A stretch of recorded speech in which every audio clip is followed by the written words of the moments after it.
Aquí da inicio el programa de opinión más influyente de la radio. Las emisoras Democracia AM y XFM presentan la revista de opinión Democracia, con la conducción y dirección de Gonzalo Rosero.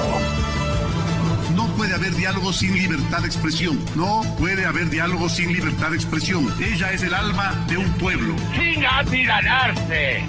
Sin amilanarse.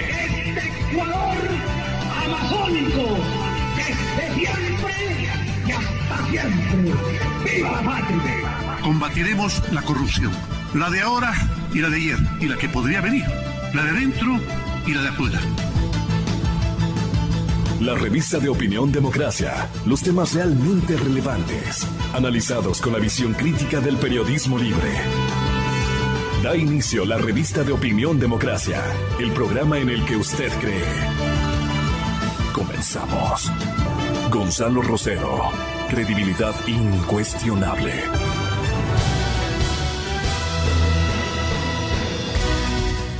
Buenos días, amigos, amigas. Estamos iniciando ya este viernes 10 de julio del 2020.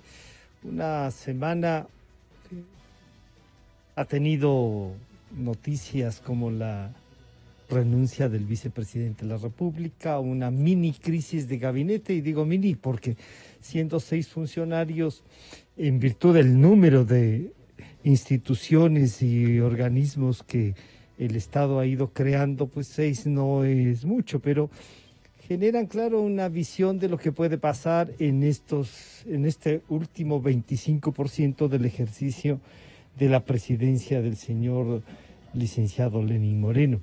Para iniciar esta mañana de trabajo está ya con nosotros el señor Jorge Watt, presidente del directorio del Seguro Social, del Instituto Ecuatoriano de Seguridad Social. Claro, ¿qué ocurre con esa institución? ¿Cómo hacer una evaluación? El tema de la salud ha saltado por todos los lados y es uno de los más difíciles, pero no solo es eso. Hay jubilaciones, hay que tratar el tema de cómo se va a financiar el 40%. En fin, es una de las instituciones que, siendo parte esencial del futuro, está casi en terapia intensiva. Así es que, señor Jorge Watt, bienvenido, buenos días, un gusto saludarle. No, un placer el mío, un fuerte abrazo para usted y para todos los que hacen Radio Democracia, ¿no? Muchísimas gracias. Una de las primeras cosas que ¿cómo está funcionando el consejo directivo que usted preside si no está estructurado? Que además había estado tanto tiempo de los empresarios, no tiene representantes de los trabajadores y afiliados y jubilados. Sabemos que está trabajando un alterno, pero ¿cómo funciona este momento el consejo directivo, señor Watt? Bueno, hoy, como usted muy bien lo ha dicho, ha estado trabajando con el representante de los empleadores y con el representante del Ejecutivo. Lamentablemente la ley no permite hasta ahora nombrar al representante de los trabajadores, tienen tiempo extendido al representante de los empleadores, el artículo 28, que es el que se tiene que reformar para poder estructurar el nuevo consejo, ya está para segundo debate. Hemos venido empujando esto porque es indispensable darle voz no solamente a los trabajadores, creo que también a los jubilados. Y ¿Usted creería que esto de la representación tripartita, que ha sido un poco la fuerza de esta institución, debería modificarse y cambiarse? ¿A cuántos en el directorio? Mi criterio es mantener el tripartismo, ¿no? Yeah. Siempre y cuando la representación tanto de los trabajadores incluya a un jubilado. A un jubilado. Sí, por supuesto. Porque, o sea que los electores del representante de los trabajadores venga también del sector que ya está jubilado, que se incluya para la elección a uno de ellos. Por supuesto. Y de hecho, déjeme darle un ejemplo. El directorio del BIES es un directorio donde tiene representante de los trabajadores y de los jubilados. Los tienes ahí. En el caso del IES es empleadores y trabajadores. Pero creo que así sea en la suplencia de los trabajadores, tiene que haber un jubilado. Un jubilado. Además, para poder tratar, claro. Lógico, o sea, aquí hay son variaciones de opiniones, ¿no? Uh-huh.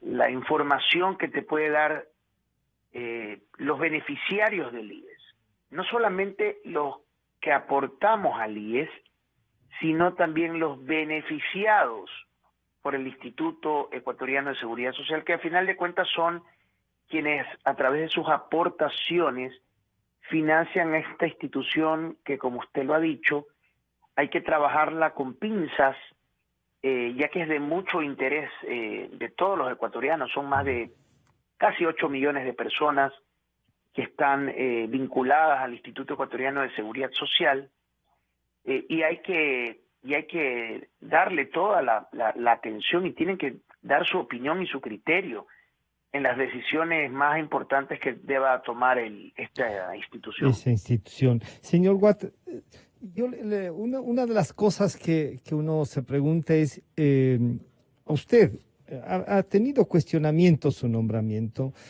tenía un éxito en un momento difícil de Guayaquil, el presidente de la República le encargó y creo que ahí la gente lo reconoció.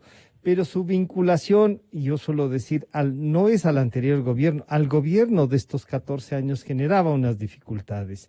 ¿Usted tiene una experiencia para el tema de la seguridad social, un poco para zanjar esto? Es decir, ¿por qué? ¿Por amigo, por guayaquileño? ¿Por qué le nombran a Jorge Watt? Eso hay que preguntarle al presidente de la República. ¿Pero conversó con usted? ¿Le dijo, oye, yo te quiero encargar por estas razones? Pero ¿O simplemente le invitó y dijo, te voy a nombrar, y usted aceptó? Él en su momento me manifestó que necesitaba una persona que tenga capacidad de ejecución, de que entre a resolver los problemas, que los confronte, que confronte las realidades independientemente de cualquier afectación política. Y asumí el reto porque creo que como ciudadano tenía que hacerlo. Y independientemente de dónde haya trabajado, porque no solamente trabajé en este gobierno, en el gobierno anterior también trabajé en el de Gustavo Noboa, y eso creo que no califica ni descalifica a una persona. Entiendo que hay mucha susceptibilidad en relación a los diferentes gobiernos, pero hay funcionarios quienes somos técnicos en diferentes y hemos hecho diferentes tipos de gestiones.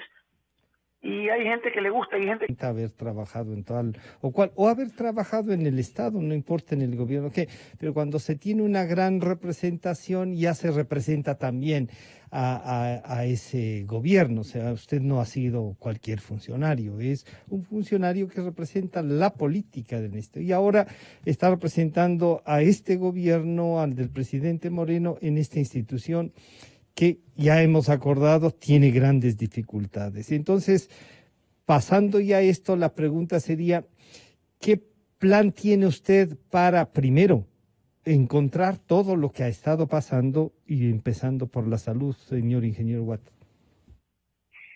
Bueno, lo he dicho y lo he confrontado desde el día número 1, ¿no? Corrupción ha sido el primer eje. Ya hay 4 grupos importantes que han sido desarticulados en un trabajo de la mano de la Fiscalía y del Ministerio de Gobierno, el cual venía beneficiándose de la salud y del Fondo de Salud y de la atención de salud de los hospitales. Este trabajo es de todos los días. Esto no lo resuelves en un día, esto se resuelve trabajando todos los días, revisando lo que ha venido pasando hospital por hospital, quienes han tenido independencia absoluta para hacer su trabajo. Sin embargo, quizá esa ha sido la dificultad, esta independencia absoluta. Sí. Una cosa es tener independencia o ser desconcentrado. Otra cosa es no ser controlado. Y creo que la falta de control es lo que ha primado y es lo que estamos imponiendo en este momento en el IES, haciendo un monitoreo permanente de lo que compran, a cuánto lo compran, y si lo hacen bien, lo hacen mal, y si hay algún tipo de problema, inmediatamente denunciarlo. Si algo hemos hecho, creo yo, es destapar y decir la verdad. Y hoy ese ya es un conoce todo primer esto paso, claro. porque hemos dicho la verdad. Usted conoce en este momento que hay dificultades en el IES porque hemos dicho la verdad. Nunca se ha escondido. Mi objetivo es no esconder absolutamente nada de lo que vayamos encontrando, tanto sea negativo como también positivo. Claro, Porque hay que reconocer también si es que hay cosas positivas, ¿sí? lógico. Entonces, hoy que asumí esto, hace, ya 2 meses, Ujú. que asumí el IES, en Ya una puede hacer una situación- evaluación de lo como encontrado, entonces. Y ahí le diría, los hospitales de la seguridad social en provincias, en cantones, también estaban en este reparto. ¿Usted encuentra que los directores han sido nombrados también en virtud así de que alguien controle en un cantón, en una provincia, o todavía ese nivel de detalle no logra ubicar, aparte de lo que ya se ha descubierto, ¿no? Mira, es difícil ubicar. Sin embargo, nosotros hemos ido haciendo los cambios que teníamos que hacer. Ya. Y estamos planteando al Consejo, yo le estoy planteando al Consejo, que independiente, que busque los mejores nombres en cada una de las provincias y cantones y que recomiende al Consejo o a la administración del IES, porque quien nombra a los directores de los hospitales es la Es el administración. director general. Lo que pasa es que el cargo suyo se volvió tan visible por la casi nulidad de los anteriores directores generales, que era el cargo, digamos, más visible, ¿no? Siempre los dardos apuntan al presidente del IES, no al resto de directores, ni al director general. Y yo asumo esa responsabilidad. Ya. Hay que poner, como De decimos, la cara. siempre hay que dar la cara. Yo creo que eso no me ha faltado, ni dejar de colocar el pecho a las balas y asumir las responsabilidades. Y yo creo que la representatividad pública es la del presidente del Consejo, hay que hacerlo de esa manera. Y hay que dar vocería de lo que suceda, por más que eso te pueda elevar algún tipo de crítica o ataque, por un lado. No hay que tenerle miedo a eso. Hay que, con argumentos y con verdades, contrarrestar cualquier crítica, y aún así, si te critican, hay que aceptarlo. Para eso somos los funcionarios públicos. Para eso existe lo que se llama la libertad de expresión, y hay que permitirla, no hay que coartarla, por un lado. Por el otro lado, terminando con el tema de los hospitales, que sea una selección de gente que sea independiente, que no sea una decisión a dedo, que venga de una selección de una institución o de alguien que busque estos nombres, que sean los mejores, y que no haya manipuleo en relación a los nombres que se tengan que contratar, que no sea el amigo que me recomendaron, que no sea Pero también puede ser, ingeniero Water, que usted conoce a alguien que esté en el proyecto político, pero que tiene la solvencia, que tiene la formación. ¿Por qué vamos a eliminar a gente así también? Que se califiquen. Si son buenos, se pueden calificar, porque la convocatoria va a ser una convocatoria abierta. Claro. Pero ahí no tiene el riesgo de también un poco no tener esa responsabilidad a quien nombra, porque dice, bueno, yo hice un concurso y ahora ¿qué hago? También tiene que verse entonces, que la autoridad tenga, ¿no? Calificado sí, pero que usted tenga un poco conocimiento de ese calificado al que va a nombrar, que tenga una idea cercana a quien gobierna. Entendido, Francisco, pero entonces, por un lado, el IES va a ser manejado por el presidente del directorio y va a ser controlado por el presidente del directorio, y todo va a depender del presidente del directorio. Claro.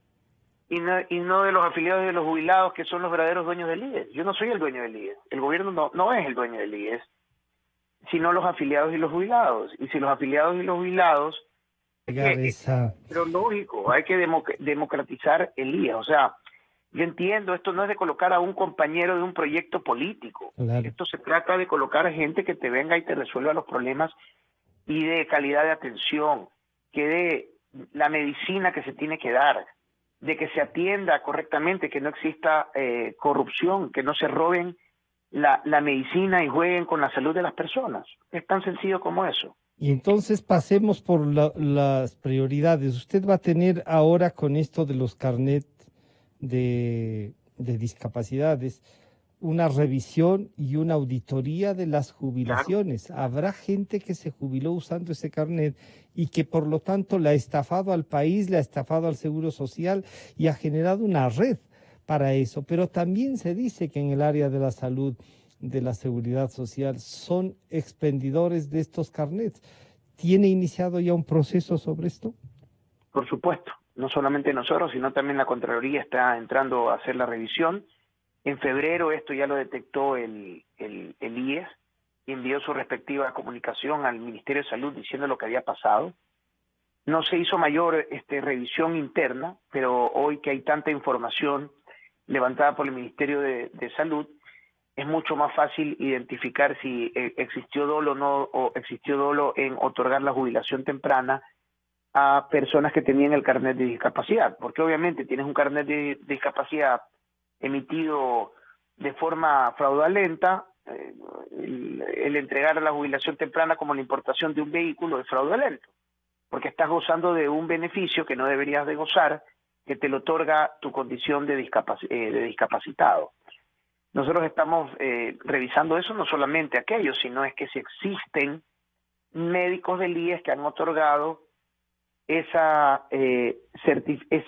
informe para discapacidad a funcionarios del IES que se hayan beneficiado del carnet y que al mismo tiempo se hayan beneficiado de la jubilación temprana.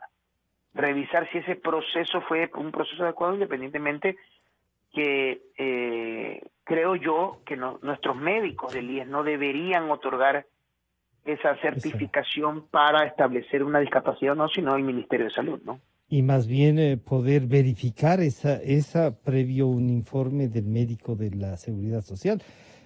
O sea, tener la certificación, pero además una verificación del ministerio, ¿no? Mire, digamos, Francisco, ¿qué es la responsabilidad del ministerio, así es. Señor Watt, ¿cómo está funcionando lo del 40%? Solo hasta agosto, dice, se garantizarían pensiones jubilares. ¿Es así?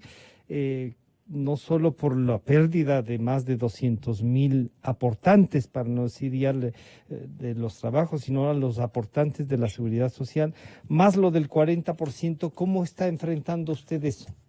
Mira, hasta agosto el IES con su propia liquidez pudiera ir pagando a los jubilados. Esos son los plazos que dan en función a la liquidez, en función de sus ingresos y egresos. Ya en agosto tenemos que activar reservas para pagar. Los jubilados tienen garantizado su pago. Eso, cuidado, hay que tener clara el momento que está pasando. O sea, sí, lo que decían antes, liquidez hay, pero el problema es que se va a ir sumando la falta va a consumir las reservas de ese... Ese es el problema. Yeah. Y cuando usted se consume las reservas, muchas de ellas invertidas, le quita rentabilidad al BIES. En el momento que le quitas rentabilidad al BIES, le quitas rentabilidad al fondo de pensiones, y al quitar la rentabilidad del fondo de pensiones, que debería ir creciendo en el tiempo, existe un lucro cesante al no recibir estos recursos, y en el momento de tener que desinvertir, baja la sostenibilidad del fondo de pensiones. Esto quiere decir que si tenemos una sostenibilidad de 10 años, por darle un ejemplo, comienza a bajar a 9, a 8, a 7, y en algún momento va a llegar en el cual ya no tengas ni liquidez, ni inversiones, ni reservas para poder pagar a tiempo todos los 20, como se hace, a los jubilados. Y eso es lo que estamos defendiendo. Tenemos que defender, recibir los recursos y esos recursos multiplicarlos a un porcentaje suficientemente alto que permita que el fondo de pensiones sea sostenible en el tiempo. Todo lo que estamos haciendo, incluso que se critica, hoy hay una resolución de la Corte Constitucional que nos obliga a nosotros, mandatoria, nos obliga a nosotros como Consejo a buscar a través de los afiliados activos el financiamiento para pagar los 13º y 14º en las pensiones. Esto, por tomar esa decisión, ya el día de hoy soy blanco de críticas e insultos todos los días, Bueno, sin entender que es una decisión de la claro, Corte Constitucional. que la tiene que aplicar la Seguridad Social. Claro, más bien nada se ha dicho de que eso se le cobraba a los jubilados. Eso se le descontaba a los jubilados para pagarles a ellos mismos el 13º, o sea, de su pensión. Y hoy se eliminó ese descuento, pero además una de las cosas que no se ha reflexionado es que durante no se paga el aporte a la Seguridad Social sobre el 13º y el 14º remuneraciones, ¿no? Claro, entonces en un momento de bonanza eso no lo sientes. Claro, es populismo porque hay exceso puro. de dinero, pero eso te afecta en el futuro. O sea, este tema que hoy tratamos, ¿Ya? para mí es fácil, lavarme las manos Y seguir como estaba. y no hacer nada, sí. En 7, 8 años nos vamos a estar preguntando por qué los anteriores no hicieron nada, por qué no resolvimos el problema a tiempo. Y esto no es de tomar decisiones agradables, esto no es para que salgas aplaudido. Claro. El aplauso No que es cabe- para ser popular, sino para esto no es para administrar ser bien. popular, esto Ya. es para salvar al Seguro Social. Y en este a veces a la salvar, gente no nos gusta, ¿no? Pero Claro. y entiendo es totalmente es hasta injusto. entendible, claro. Lo que pasa es que la gente dice, oiga, se están robando por todos los lados. Por supuesto. Se han hecho Yo digo negocios y me piden a mí que yo venga a ayudar. Y claro, no solo es que además de lo que se están robando, que son los presupuestos en ejecución, hay unas proyecciones que de todas maneras, así no se hubiesen robado, hay que cubrirlas. Claro que el robo afecta en alto grado, no solo el ánimo de la ciudadanía, sino también los recursos. Pero, ¿cómo hacer entender qué trabajo va a hacer para que la gente entienda que la seguridad social es una cosa que se tiene que financiar y con proyección? Conversaciones con usted, conversaciones profundas, con análisis reales de lo que pasa en la seguridad social, e insisto diciendo la verdad, por más que no nos guste. Claro. O sea, y lamento mucho, a mí no me gusta tampoco, no crean que yo salto en un pie tomando una decisión, teniendo que tomar una decisión dentro del Consejo, porque no es una decisión mía personal. Pero que la va a Teniendo que plantear, tomar- claro. La Sí, va a plantear una para que decisión. la aprueben. Sin embargo, nosotros seguimos buscando cómo encontrar mecanismos de financiamiento para ese fondo de pensiones, ¿verdad? Una de esas alternativas es eliminando la resolución 501, que incrementaba el fondo de salud para construir hospitales, y revolvérselo, como establece la ley, al fondo de pensiones para que esto no se tenga que cobrar a los afiliados, para que cubra y no tener que llegar a tener que cobrarle a los afiliados A los activos, claro. Pero la resolución de la Corte es clara, hay que cobrar a los activos. Ya. Voy a pedir hay que seguir reunión con la cumpliendo. Corte ¿Puede para pedir poder una hacer un análisis aclaración? del tema, ¿no? ¿Puede pedir a la Corte o ya no una aclaración? Para que también la Mira. Corte no solamente tome en cuenta, ¿no? Porque a veces dicen son los custodios de la Constitución, pero no toman en cuenta la realidad del país. Y una forma de ser custodios de la Constitución no es solo exigir lo que entiendan, sino en las condiciones en las que esté el país. Son De mi parte funcionarios. voy a mandar una cuña. una comunicación a la Corte, a establecer y a tener una conversación con ellos. Creo que esto se tiene que revisar, analizar. Estamos obviamente a 2 meses de tener que tomar la decisión. Esto, de acuerdo a los tiempos, termina en septiembre. Y hablar con ellos siempre y cuando obviamente nosotros tengamos la capacidad de poder financiar algo que le cuesta al Fondo de Pensiones 500 millones. 500 Que hoy la millones. gente hace la relación del robo Claro, con sí, el Fondo de 500 Pensiones. millones. El robo no afecta al Fondo de Pensiones, el robo ha venido afectando al Fondo de Salud. Claro, Y- pero el Fondo de porque son Salud ha fondos tomado independientes. recursos de los otros fondos. Perdón. El Fondo de Salud ha ido tomando recursos de los otros fondos. Se tomó una decisión en algún momento de tomar, que es la resolución 501, que tomó recursos de otros fondos. Nosotros vamos a darle la vuelta a eso y más bien optimizar y disminuir el robo en el Fondo de Salud, y estoy segurísimo que la plata va a alcanzar. Estoy segurísimo que la plata va a alcanzar. O sea, si es que se vuelve a la normalidad, si no se trata de hacer populismo, como usted dice, va a alcanzar, y esa ya es por ejemplo, una buena noticia. Si hacemos las cosas correctas, esto puede funcionar. Pero la ley establece de esta manera, y no solamente eso, sino es que vamos a mejorar el cálculo para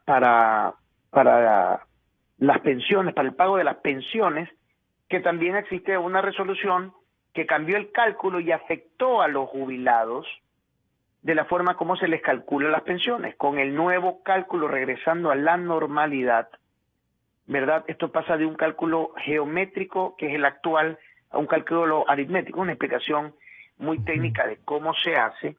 Tomando esa decisión, vamos a mejorar el pago de las jubilaciones o el cálculo de las jubilaciones a quienes se jubilen, y que ellos puedan cobrar el monto real de lo que deberían haber cobrado. Entonces, estas cosas, de acuerdo con... Se puede ir reajustando entonces en el ¿Para eso le sirve o no lo del 40%, ingeniero? Ese 40% que va a tener que financiarlo el gobierno, no sabemos cómo, con las dificultades que tiene, pero deberá llegar a un acuerdo usted con el gobierno, a quien además representa. Estamos llegando a un acuerdo para poder cubrir la deuda, y hay que hacer una diferenciación aquí. Una cosa es la deuda que va de octubre a la fecha, del 40%. Otra es la deuda del 40% que se dejó de pagar en el gobierno anterior, y la deuda antigua de salud. Esa deuda antigua... ¿Se ha logrado ya cuantificarla? Más o menos la antigua son casi 6.700 millones, en función de no consolidándolas, establecer el monto final, porque hay diferencias entre lo que tenemos nosotros y lo que tiene el Ministerio de Finanzas, especialmente en el ámbito de la cuenta de salud, de la deuda de salud. Nuestra deuda de salud, lo que nosotros tenemos contabilizado, suman por encima de los 3.000 millones de dólares.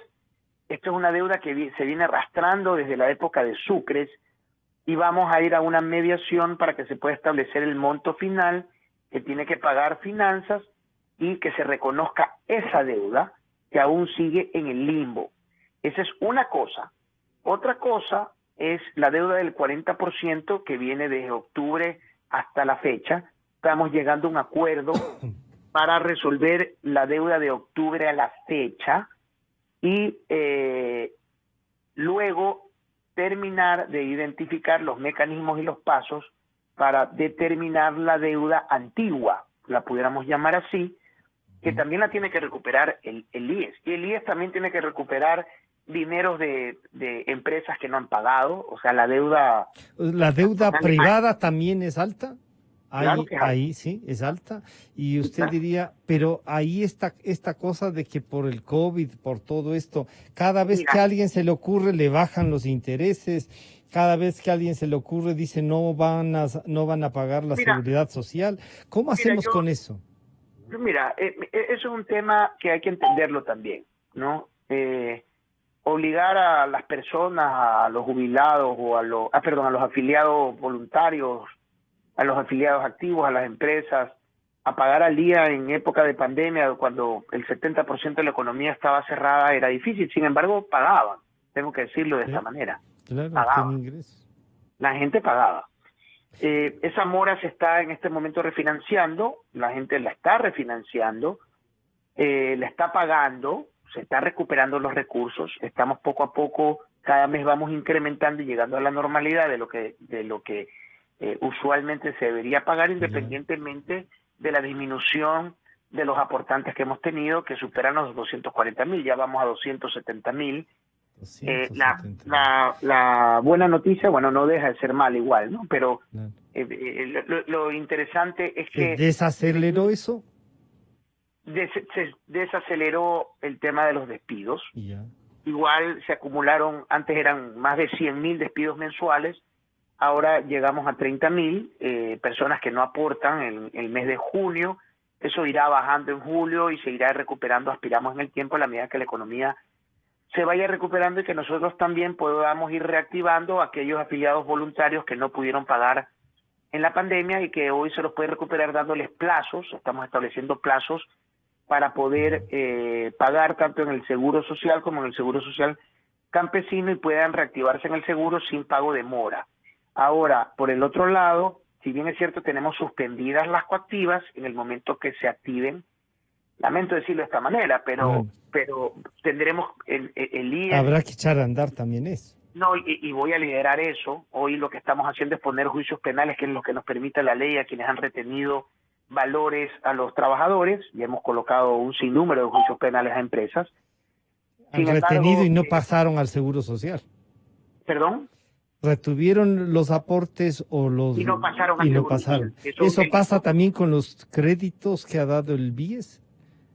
Eso pasa con los créditos, pero eso, si no me equivoco, no es penado. Lo que es penado es retenerle los recursos a los afiliados a través de las empresas. Y sí, claro, y si no le pagaron al BIES, eso sí también, tiene razón. Claro que sí, porque si no, se están quedando con la plata no solo del trabajador, sino también del BIES, y van a tener ahí una mora.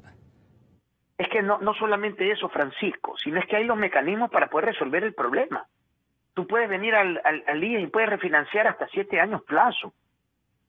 Y hay gente que lo viene y lo hace. Y hay gente que no le interesa hacerlo. Entonces, nosotros tenemos que ser duros, lamento con esto, con esas empresas que no lo han querido hacer. Cuando se reactive la coactiva, inmediatamente entrar a embargar los bienes activos que nosotros podamos identificar y con esto agarrar los bienes y comenzarlos a vender. Claro, porque si no también, ingeniero, van a tener bienes, y ya sabemos lo que ha estado pasando también con muchos bienes. Fíjese usted, con solo una afirmación suya ya descubrimos otra área que también tiene que entrar en una investigación. Pero por supuesto, el área de coactiva, el área de recuperación.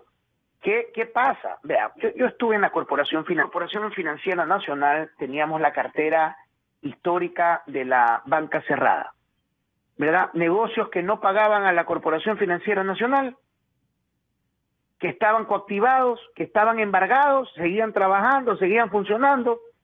¿Qué venían haciendo? Le venían pagando a jueces de coactiva para que no le ejecuten. Que no ejecuten el... Bueno, aquí vamos a revisar si eso viene pasando, cuáles son las deudas históricas y por qué no hemos hecho nada. Y comenzar a pedir que se rindan cuentas por qué no se hizo. Porque estamos jugando con recursos que son extremadamente delicados. Esto realmente afecta a la gente, Francisco. No solo que afecta a la gente, sino el futuro también, pues. La salud puede ser mejor atendida si es que esos recursos, pero ojalá, como usted dice, no sea solo la incautación, sino de inmediato monetizar para que no tenga que desinvertir el seguro social, sino que tenga recursos frescos. Le cuento lo que establece la ley. La ley establece que los activos que recupera el IES de estas deudas tienen que pasar al BIES. El BIES tiene más de 120 millones de dólares en activos que no ha vendido. Hemos hablado con el nuevo gerente. El anterior administrador no vendió. Con mucho respeto lo digo, no quiero yo echarle la culpa al de atrás como se acostumbra. Pero es que si no lo ha hecho hay que señalarlo, no es echar la culpa, hay que señalar lo que no se ha hecho. Y si es que tiene culpa hay que meterlo a la cárcel, ingeniero Guate. Son 120 millones de dólares en activos que son recursos que mientras no los vendas te cuestan administrar esos recursos, Francisco. Claro. En vez de producir están gastando recursos. Y ahí viene otra cosa, porque va a empatar usted también con el BIES. Y en lo del BIES tiene usted algunas cosas que, como por ejemplo, le dieron créditos a algunos constructores, no hay ni siquiera las casas, ya estaban entregados los créditos, ya hay usuarios y no hay todavía eso. También en el BIES va a entrar. Son 52 o 54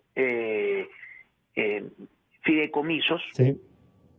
54 fideicomisos. Se van a reactivar, creo que son 14 o 15 esos fideicomisos que se pueden reactivar. A los otros métalos a la cárcel, ingeniero. Y el resto obviamente todo eso va para revisión e investigación y se van a liquidar esos fideicomisos. Si ha habido erogación de recursos, obviamente se tendrá que responder por aquello, ¿no? Claro. O sea que una tarea es más difícil aquello. Yo le vi reaccionar cuando lo de los muertos y dijo, vean, si me quieren decir sepulturero o no.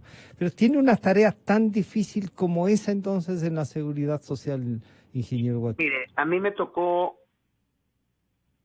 levantar muertos, ver la muerte muy de cerca, Francisco.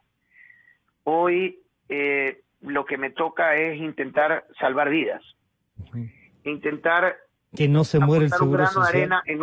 En 10 meses que queda es muy difícil darle la vuelta a todo lo que le estoy Pero diciendo. puede caminar, puede dejar Pero un se camino. puede caminar. Ingeniero, ¿sí? Se puede caminar, se puede dejar enrutado esto.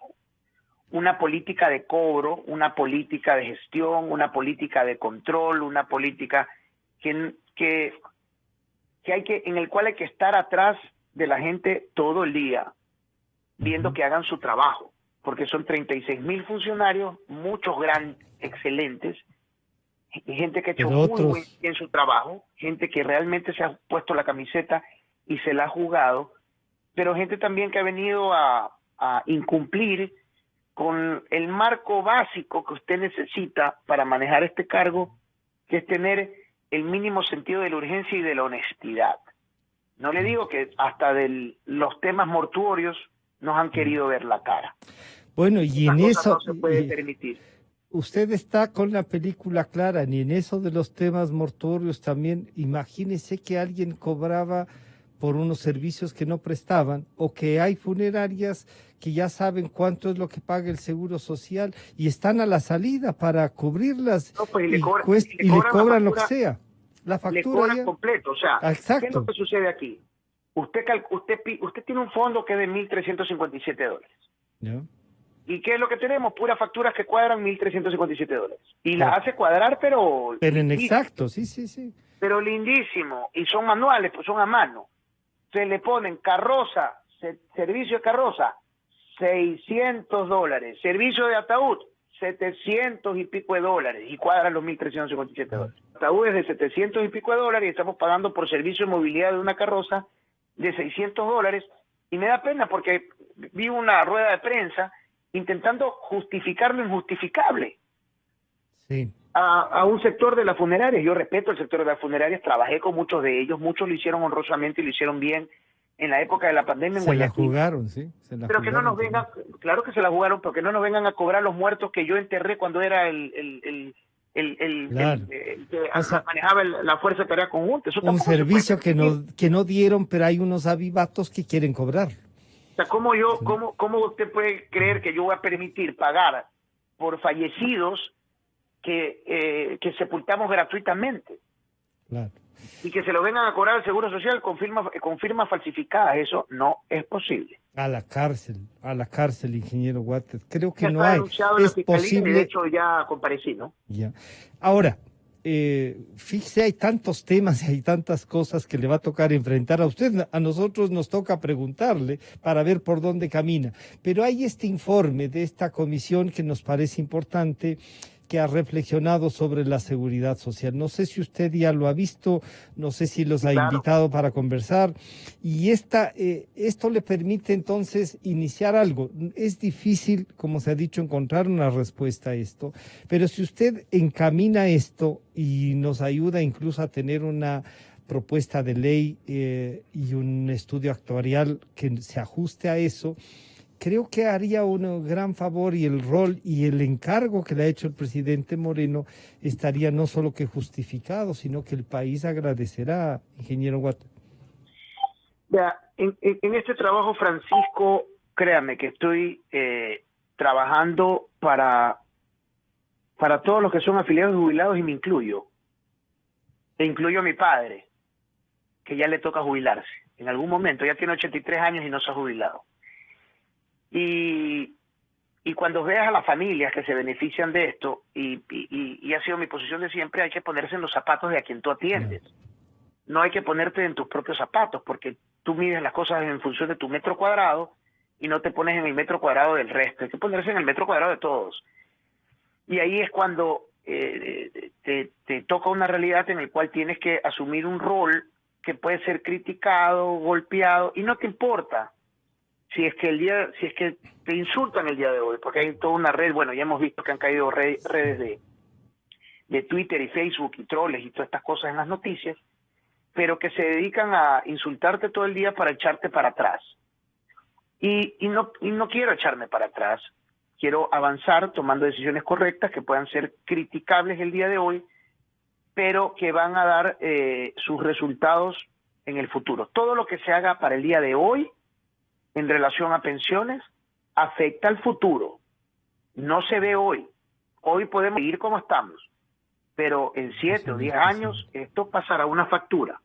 Y no quiero que me pase la factura a mí. No creo que me tiene que pasar la factura. Hay que agarrar el toro por los cuernos y hay que tomar decisiones muchas veces duras, que no son populares, ¿verdad? Pero apuestan al país. Ya vivimos en octubre que por tomar una decisión responsable, el gobierno, obviamente tuvimos movilizaciones y el día de hoy estamos pasando y estamos pagando la factura de seguir pagando subsidios ineficientes. Acá hay que pensar de esa manera, por más que haya un sector de la ciudadanía que no le guste, le afecte o crea que está pagando un impuesto cuando le están robando. Yo pienso igual.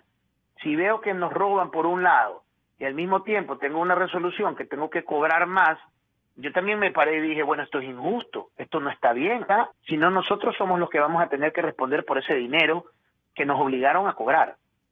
Ingeniero, entonces usted tomará una decisión este día. Esa decisión tiene que ver con una decisión de la Corte Constitucional y por lo tanto entonces están obligados. Pero además es un paso que hay que darlo para que esto, como usted ha dicho, tenga futuro y no generemos problemas. Déjeme contarle algo. Los estudios actuariales, cuando usted ve las recomendaciones que dan, son recomendaciones durísimas, que no se han tomado todavía. Y espero que tampoco se tomen y que no sea necesario. Y no lo digo por mí, lo digo por el siguiente, que le toque venir al Seguro Social. Hay que enfrentar.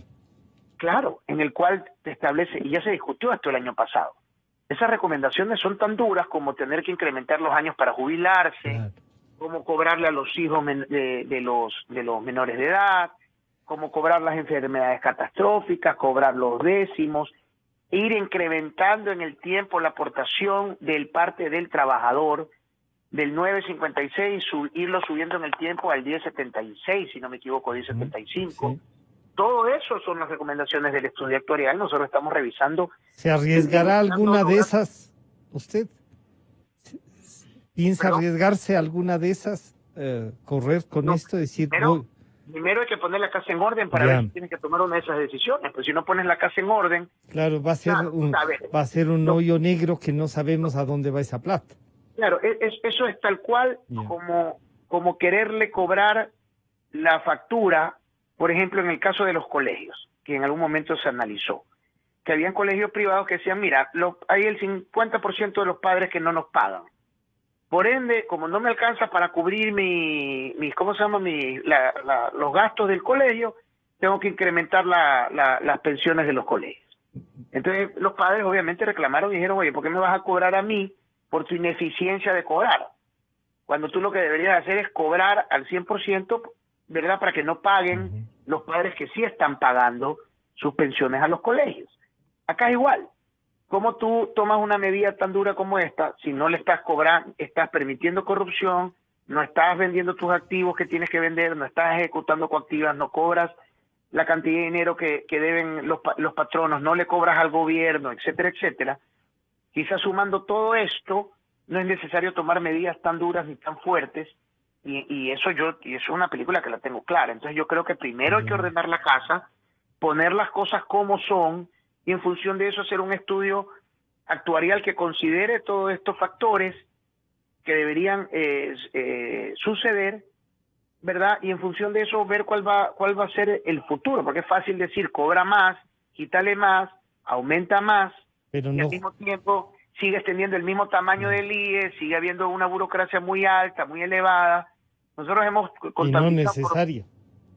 Claro, por lo menos nosotros tenemos casi 70 millones de dólares al año que podemos optimizar en tema de gastos. Hoy, obviamente, en salud no podemos tocar. Existe una ley que establece que no puedes tocar a los que Al área de la salud.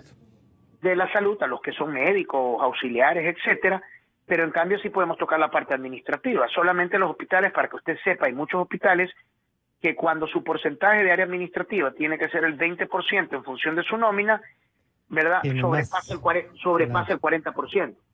Un ejemplo, el Teodoro Maldonado. Estamos reestructurando todo el área administrativa del Teodoro Maldonado para que logre su 20%. Lo mismo en el Hospital de Santo Domingo. El Hospital de Santo Domingo tiene un 30% de área administrativa, tiene que llegar a un monto menor del 20%. Pues esto es un trabajo inmenso que hay que hacer, ¿verdad? Respetando siempre la ley, respetando los nombramientos o haciendo los procesos legales para sean legales. La gente cree que es despide y simplemente lo puedes hacer. Hay mucha gente que tiene sus respectivos nombramientos, que obviamente hay que seguir los procesos legales para poder generar estas desvinculaciones y sin afectar derechos, ¿no? Claro.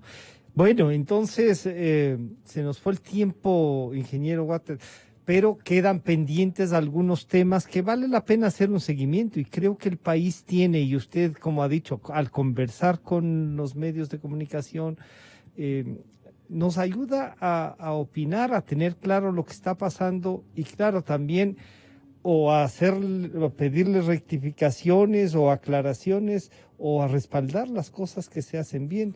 Un último mensaje suyo, ingeniero Water.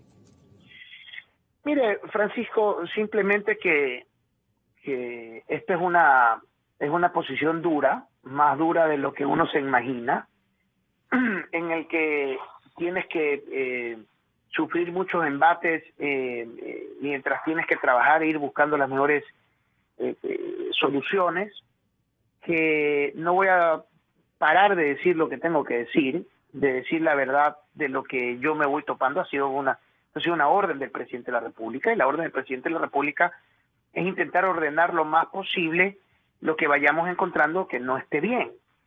Y eso es lo que se va a hacer, eso es lo que ya estamos haciendo, estableciendo políticas, normas, regulaciones, controles, etcétera, para evitar en un pedacito, obviamente, porque tengo 10 meses para lograrlo, lo que realmente necesita que se ordene en el IE. Muy probablemente en el futuro vendrá otro que dirá que lo que hicimos nosotros también no estuvo bien y ellos lo van a querer hacer mejor, y yo voy a siempre saludar la iniciativa de cualquier persona que venga a esta institución a querer salvar los muebles de una institución que debería no tener problemas. Debería tener como como el expresidente decía, si tiene superávit, gasten. Oiga, señor, son fondos que tienen que responder a futuro. No, en eso yo discrepo. Hay que controlar. Cuando hay vacas gordas tienes que ahorrar, y cuando hay vacas flacas tienes que ahí sí administrar mejor los ahorros. Exactamente. Sí. Eso es una norma básica de la administración que obviamente hay que saberla aplicar, ¿no? Y de eso, créame que de eso algo sé, ¿no? Muchísimas gracias por atendernos. Estamos en contacto entonces y suerte en el trabajo que le toca hacer. Un fuerte abrazo a usted, Francisco, a todos los que hacen el medio de comunicación, a la ciudadanía que nos escucha. Muchísimas gracias. Ha estado con nosotros el ingeniero Jorge Water, presidente del directorio del IES.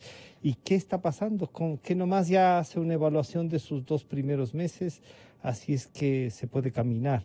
Hay cosas que hacer, no son fáciles, pero si comenzamos a caminar, el país comienza a tener mejores resultados. Luego de este corte volvemos con el tema, en cambio, para tratar qué deben hacer los quiteños con el tema de la pandemia, a qué debemos comprometernos, no solo en Quito, en todo el país, para ver cómo bajamos este nivel de tensión que nos trae ya la pandemia. Estamos aquí para acompañarte. Sí, para no dejarte solo en medio de esta incertidumbre, de tanto miedo.